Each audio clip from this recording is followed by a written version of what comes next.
नमस्कार दोस्तों, स्वागत है आपका इस शानदार जीके क्विज प्रैक्टिस वीडियो में। कैसे हो आप? अगर आप किसी भी कॉम्पिटिटिव एग्जाम की तैयारी कर रहे हैं तो ये वीडियो आपके लिए बेहद महत्वपूर्ण हो सकती है, क्योंकि इसमें प्रीवियस ईयर के और कुछ ज़रूरी एमसीक्यू क्वेश्चंस की प्रैक्टिस करवाए गए हैं, जो कि पिछले एग्ज़ाम में आए भी हैं और आगे भी आने के चांसेस हो सकते हैं। तो चलिए शुरू करते हैं आज का पहला क्वेश्चन। बौद्ध धर्म के त्रिरत्न में निम्नलिखित में से कौन से शामिल हैं? त्रिरत्न में जो शामिल है उसको हमें देखना है कौन सा शामिल है। इसमें भी ऑप्शन सही है, बुद्ध, संघ और धर्म, ये दोनों त्रिरत्न हैं।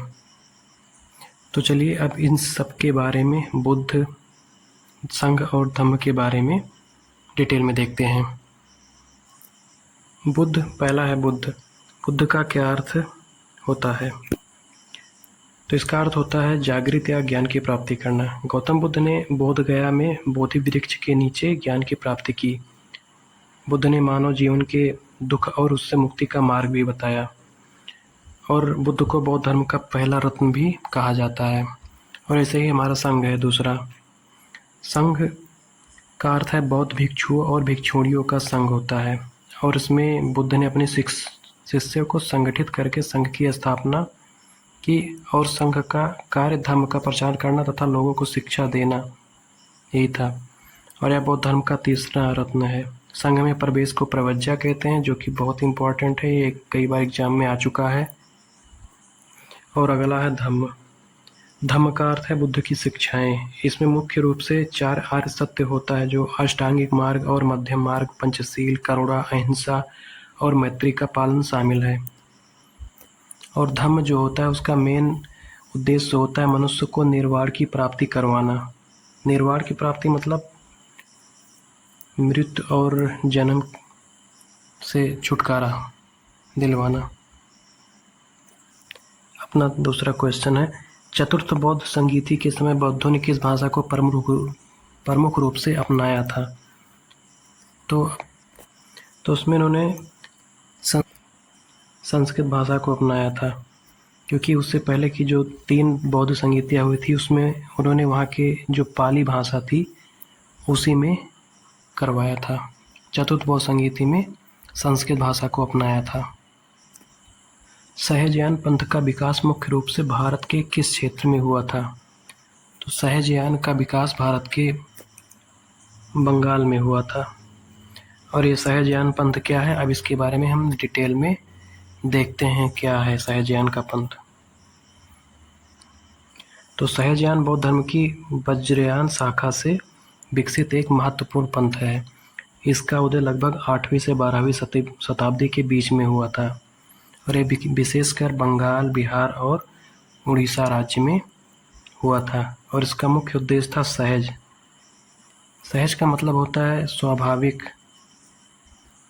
शांत रहते हुए ज्ञान की प्राप्ति करना। और यह वज्रयान बौद्ध धर्म की एक उपशाखा मानी जाती है।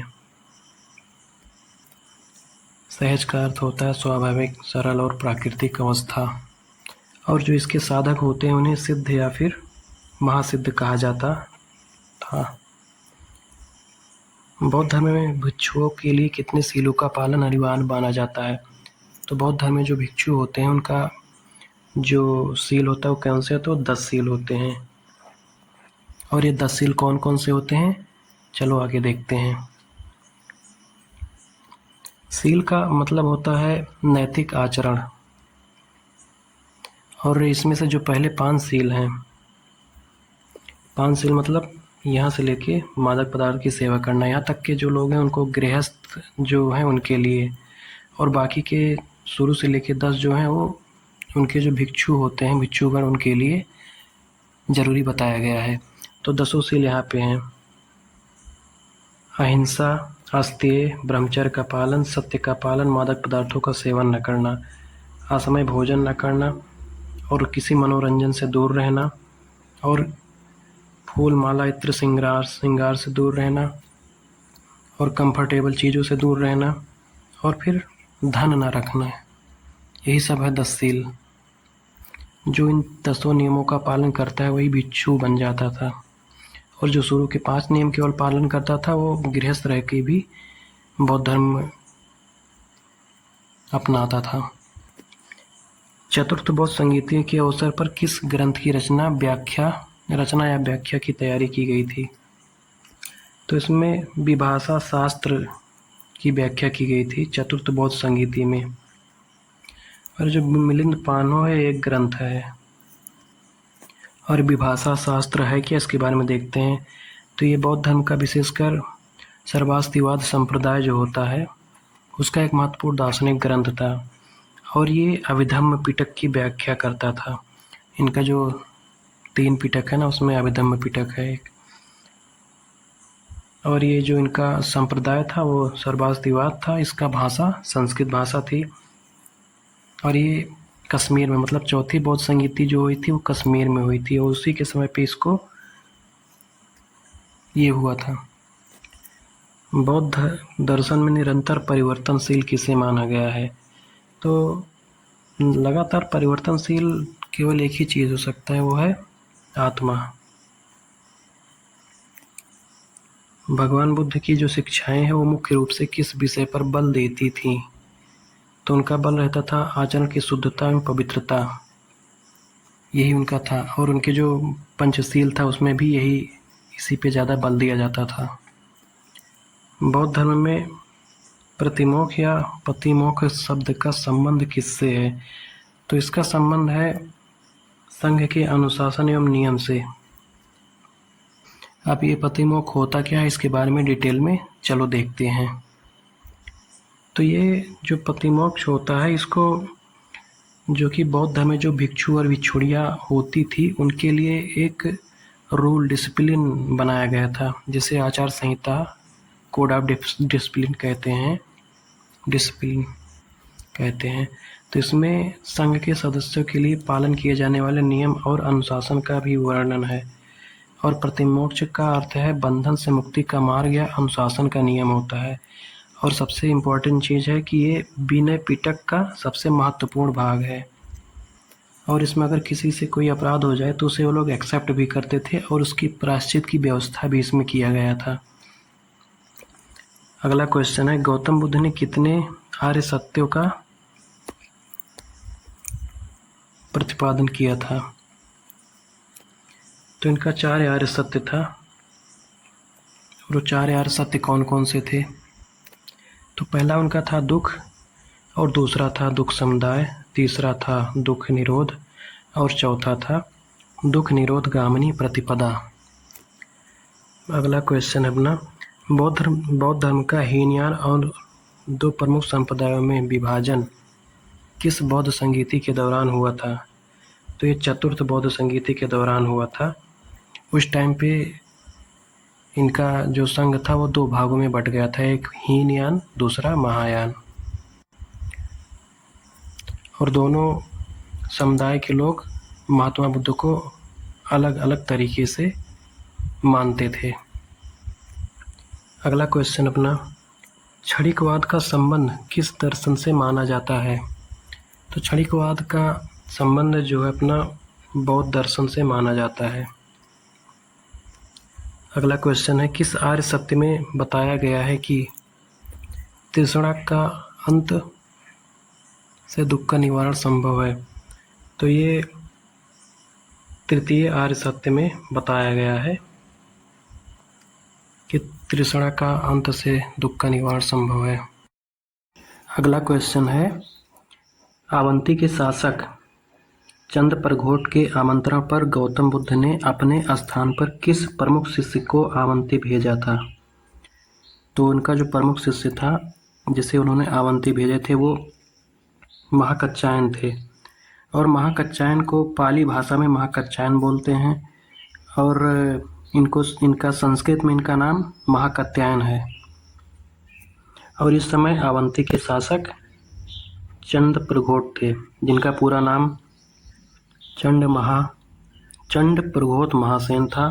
और ये प्रघोत वंश के संस्थापक थे और सबसे शक्तिशाली राजा भी थे।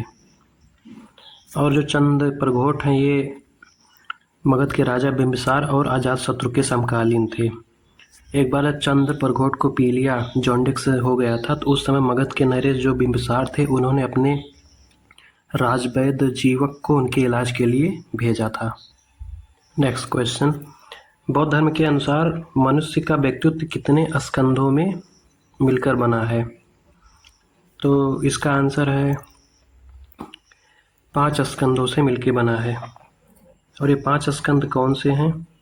चलो इसके बारे में डिटेल में देखते हैं। बुद्ध के अनुसार मनुष्य का व्यक्तित्व जो 5 स्कंधों में मिलकर बना है वो है, पहला रूप, मतलब इंसान का बॉडी स्ट्रक्चर, शरीर है, भौतिक तत्व जो होता है।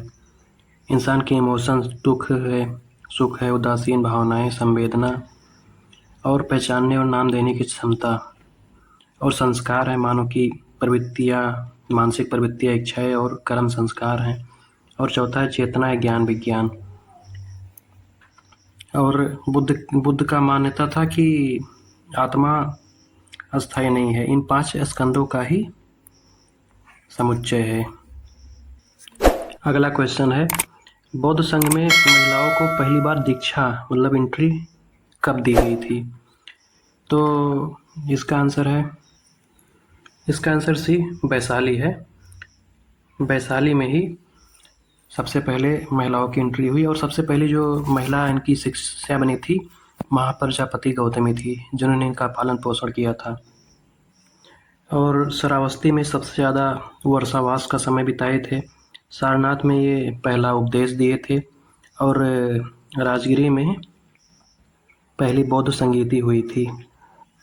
अगला क्वेश्चन है, बौद्ध धर्म में दुख के निवारण का मार्ग किस नाम से जाना जाता है? तो जो बौद्ध धर्म में निवारण का मार्ग है उसे अष्टांगिक मार्ग के नाम से जाना जाता है। और त्रिरत्न तो अभी हमने डिस्कस किया ही, क्या है? बुद्ध, धम्म और संघ। मध्य मार्ग मतलब जो ना ही ज़्यादा कठिन हो ना ही ज़्यादा आसान हो, इन दोनों के बीच का मार्ग हो, इसे मध्यम मार्ग कहते हैं। और पंचशील को हमने पिछले क्वेश्चन में देखा था, पिछले वीडियो में भी मैंने देखा था, हमने देखा था क्या है पंचशील में क्या क्या होता है। इसका सही आंसर है अष्टांगिक मार्ग। अगला क्वेश्चन है, 10वीं शताब्दी के दौरान वज्रयान बौद्ध परंपरा के अंतर्गत निम्न में से कौन सा संप्रदाय प्रमुख रूप से विकसित हुआ था? तो जो संप्रदाय प्रमुख रूप से विकसित हुआ था उस टाइम पर वो है कालचक्रायन संप्रदाय। सही ऑप्शन सही है। अभी कालचक्रायन संप्रदाय होता क्या है इसके बारे में डिटेल में देखते हैं। हीनयान और महायान ये दोनों चौथे बौद्ध संगीति के समय पे बने थे, ये 2 समुदाय बन गए थे। कालचक्रायन जो होता है ये बौद्ध धर्म की वज्रयान शाखा जो होती है उसकी एक प्रमुख परंपरा है। इसका विकास 10वीं से 11वीं शताब्दी के बीच में हुआ था। और इसका जो शाखा है ये वज्रयान बौद्ध धर्म का प्रमुख शाखा है। और इसका प्रमुख ग्रंथ जो है कालचक्र तंत्र है। उसका मुख्य सिद्धांत क्या है? इसमें समय, ब्रह्मांड और मानव के बीच के संबंधों की व्याख्या इसमें बताया गया है, इस सिद्धांत में, जिसे कालचक्रायन बोलते हैं। और इसमें तंत्र, मंत्र, मंडल और योग ध्यान को विशेष महत्व दिया गया है। और यह परंपरा विशेष रूप से जो तिब्बती बौद्ध धर्म में है उसमें ज़्यादा प्रचलित है। तो यहाँ से अपना एक क्वेश्चन और बन सकता है कि वह कौन सी शाखा है जो तिब्बती बौद्ध धर्म में अत्यधिक प्रचलित है? तो उसका आंसर हो जाएगा कालचक्रायन। अगला क्वेश्चन है, प्रतीत्य समुत्पाद का सिद्धांत किस धर्म की मूल शिक्षाओं से संबंधित है? तो ये बौद्ध धर्म की मूल शिक्षाओं से संबंधित है। बाकी ये जैन धर्म, वैदिक धर्म, सिख धर्म, सारे अलग अलग धर्म हैं। अगला क्वेश्चन है, शील, समाधि और प्रज्ञा का समावेश बौद्ध धर्म की किस शिक्षा में होता है? तो इसका आंसर है अष्टांगिक मार्ग जो होता है उसमें शील, समाधि और प्रज्ञा का समावेश होता है। और इसीलिए बोलते हैं निर्वाण प्राप्ति के लिए अष्टांगिक मार्ग को वो लोग अपनाते थे। अपना अंतिम क्वेश्चन है, बौद्ध धर्म के दूसरे आर्य सत्य के अनुसार दुख का मूल कारण क्या माना गया है? तो दूसरे आर्य सत्य जो है वो उसके अनुसार दुख का मूल कारण तृष्णा एवं अभिधा है। बहुत ज़्यादा लालच, बहुत ज़्यादा उम्मीदें, एक्सपेक्टेशन, यही है उसका दुख का मूल कारण। तो दोस्तों हमने आज यहाँ पे कुछ 20 क्वेश्चंस देखे हैं और जहाँ पे ज़रूरत हो सकती थी वहाँ पे एक्सप्लेनेशन भी किया गया है और अलग से भी डिटेल में बताया गया है। और अगर आपको वीडियो पसंद है तो लाइक कर लीजिए, चैनल को सब्सक्राइब कर लीजिए, कमेंट में भी बताइए कितना क्वेश्चन आपने सही किया है। धन्यवाद, मिलते हैं अगले वीडियो में।